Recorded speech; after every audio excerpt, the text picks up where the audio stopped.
உங்கள் இல்லங்களில் வந்து உங்கள் உள்ளங்களை உயிர்ப்பிப்பது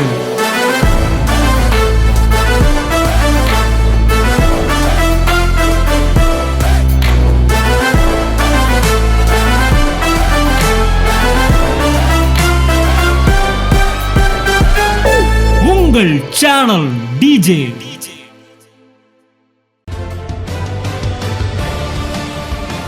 எப்பவுமே மாட்டை கொண்டு போய் பின்னாடி கட்டாத, வண்டிக்கு பின்னாடி. மாடை கொண்டு வண்டிக்கு முன்னாடி கட்டு.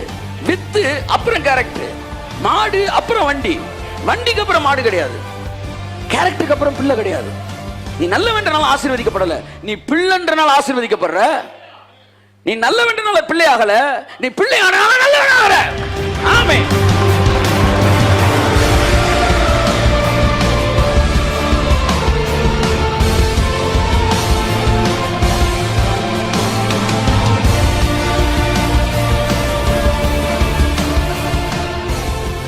அப்ப கேரக்டர் தேவையில்லையா சார்? No sir.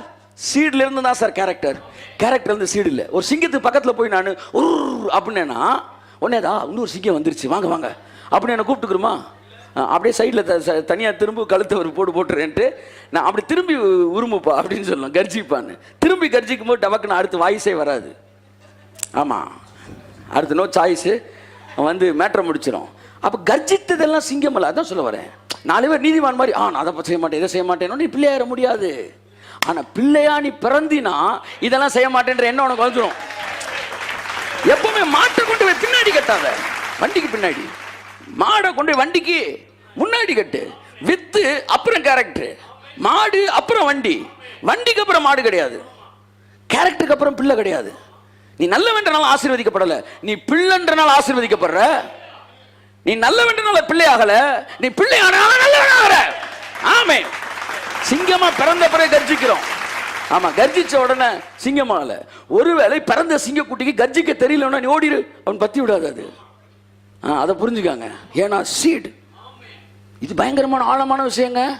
ஆமா, மத சாயங்கள் எல்லாம் இங்க அழிஞ்சிரும் இயேசு நாமத்துல. ஆமென். அப்ப சொல்றான், வாசிங்க, சீக்கிரம் வாசிங்க, முடிச்சிரும். கர்த்தர் என் எஜமானை, கர்த்தர் என் எஜமானனை, ஒரு சிறந்தவன், குட் அட்மினிஸ்ட்ரேட்டர், குட் அட்மினிஸ்ட்ரேட்டர், ஒரு ஓவரால் சூப்பர்வைசர், எல்லாமே தெரிஞ்சவன், ஆர்கனைசர், எல்லாம் நல்லவன். அவன் சொல்றான் என் எஜமான். அவன் சொல்ற வார்த்தை என் எஜமான். பெரிய பணக்காரு, வார்த்தை என்ன சொல்றான்? எஜமானன்றான். நன்றாக கவனிங்கள். சொத்து யார் பேருக்கு எழுதப்படுகிறது என்பதை உங்களிடத்தில் பேசிக் கொண்டிருக்கிறேன். என் எஜமானனை மிகவும் ஆசீர்வதித்திருக்கிறார். அவர் சீமானா இருக்கிறார். சீமான்.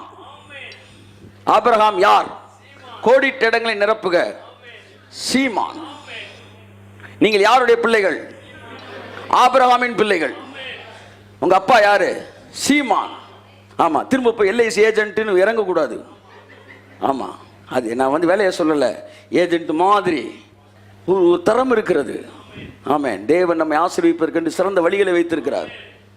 ஆமாம், நான் அடிக்கடி சொல்லுவேன், ஸ்கூலில் டீச்சர் வந்து பிள்ளைகளுக்கு என்ன செய்கிறாங்க? பாடம் எடுக்கிறாங்க. பாடம் எடுத்து முடிச்ச உடனே ஆளுக்கு 5 ரூபா போட்டு தாங்கடா, நீங்கள் மதிய சாப்பாட்டுக்கு உழ வைக்கிறதுக்கு அரிசி வாங்கணும் சொல்லுவதில்லை. ஏனென்றால் அவர்கள் வேலை போதிப்பது மட்டும், அவர்களை போஷிப்பது பிள்ளைகள் அல்ல, அரசாங்கம் போஷிக்கிறது. நான் உங்களை வந்து உங்களுக்கு நான் போதனை செய்யும் போது உங்களால் போஷிக்கப்பட வேண்டும் என்கிற எண்ணத்தில் நான் பேசக்கூடாது. ஆமாம், ஒரு ரெகக்னைஸ்டு டீச்சர் அவன் வந்து டீச் பண்ணிட்டு போயிடுவாங்க, மாசமான சம்பளத்தை வேற இடத்துல வாங்கிக்குவாங்க, கையை தட்டு வருது அவருக்கு. ஆமாம், அங்கனுக்குள்ளே கலெக்ஷனை போடு அப்படின்னா இது டியூஷன் எடுத்துக்கிட்டு இருக்குன்னு அர்த்தம். அதாவது நான் ரெகக்னைஸ்டு ஆர்கனைசேஷன்.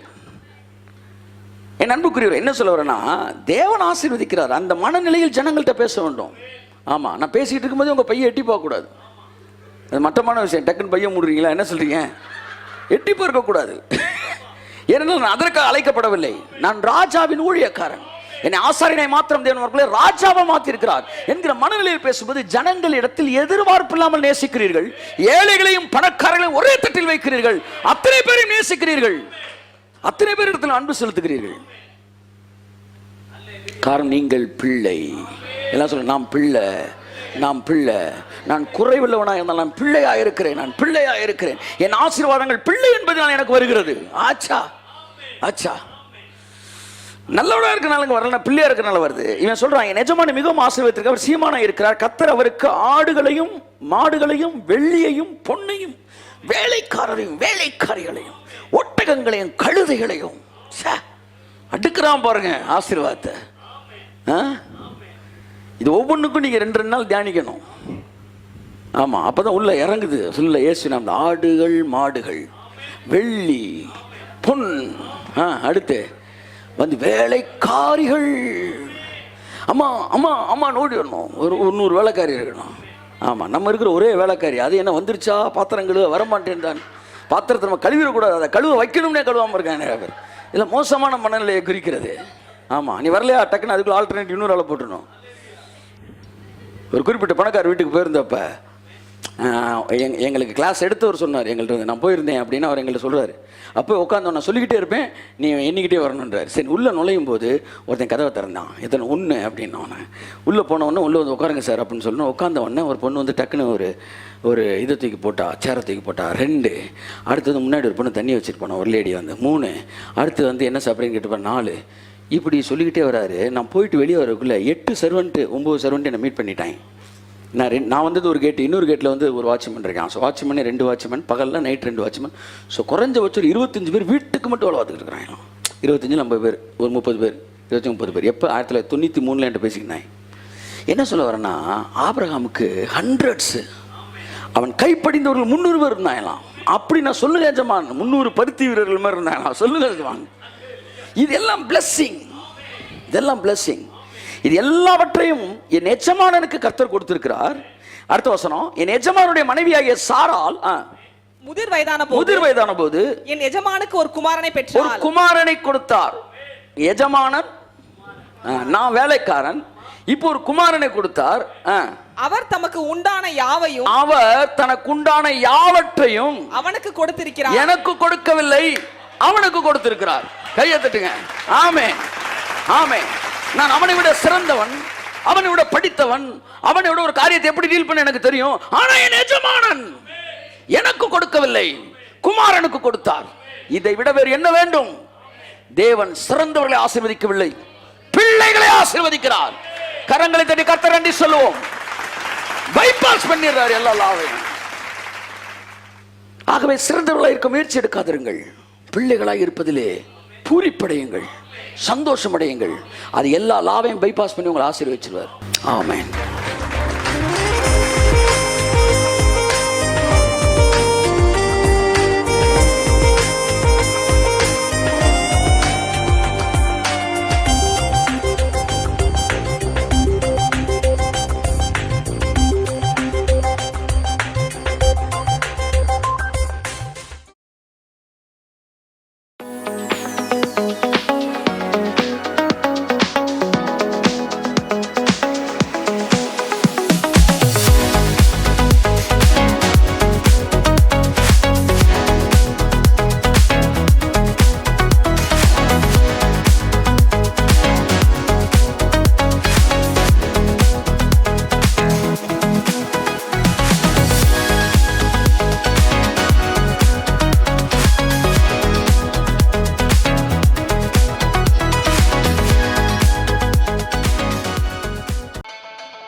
உங்கள் இல்லங்களில் வந்து உங்கள் உள்ளங்களை உயிர்ப்பிப்பது